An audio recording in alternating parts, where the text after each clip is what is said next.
முருங்கைக்காயை வச்சு நல்லா காரசாரமாக இந்த மாதிரி ரெசிபி ட்ரை பண்ணி பாருங்கள். சூப்பராக இருக்கும். இது சாதம், இட்லி, தோசை இதுகளுக்கு சைடிஷாக சாப்பிடும்போது அட்டகாசமாக இருக்கும்.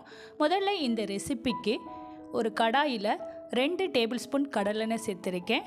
ஆயில் நல்லா ஹீட் ஆனதும் 1/2 டீஸ்பூன் சோம்பு, கல்பாசி, பட்டை, கருவேப்பிலை, 10 பல் பூண்டு, மீடியம் சைஸு பெரிய வெங்காயம் சேர்த்துக்கிறேன். பெரிய வெங்காயத்துக்கு பதிலாக 10 பல் சின்ன வெங்காயம் கூட சேர்த்துக்கலாம். சேர்த்தா அந்த ஆயிலில் நல்லா வதக்கிக்கிறேங்க. அடுத்து மீடியம் சைஸு தக்காளி பழுத்தது 2 குட்டி குட்டியாக கட் பண்ணி சேர்த்துக்கிறேன். அடுத்து மசாலா அரைச்சிக்கலாம்.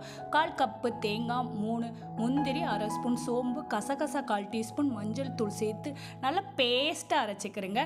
இப்போ தக்காளி நல்லா வதங்கினதுக்கப்புறம் மசாலா ஆட் பண்ணிக்கிறேங்க. 1/2 ஸ்பூன் தனி மிளகாய்த்தூள், 2 ஸ்பூன் குழம்பு மல்லித்தூள் சேர்த்துக்கிறேன். சேர்த்து அந்த ஆயிலில் வதக்குனதுக்கப்புறம் 2 மீடியம் முருங்கைக்காய், மீடியம் சைஸு உருளைக்கிழங்கு குட்டி குட்டியாக கட் பண்ணி சேர்த்து அந்த மசாலா கூட சேர்த்து வதக்கிக்கிறேங்க. இந்த மாதிரி வதக்கும்போது நல்லா பொரிச்சது மாதிரி அந்த முருங்கைக்காய் பாதி வெந்துடும். அடுத்து மசாலா அரைச்சதை தேங்காய் பேஸ்ட்டை சேர்த்து வதக்கிக்கிறேங்க. இந்த மாதிரி வதக்கிட்டு தேவையான அளவு தண்ணி சேர்த்துக்கிறேங்க.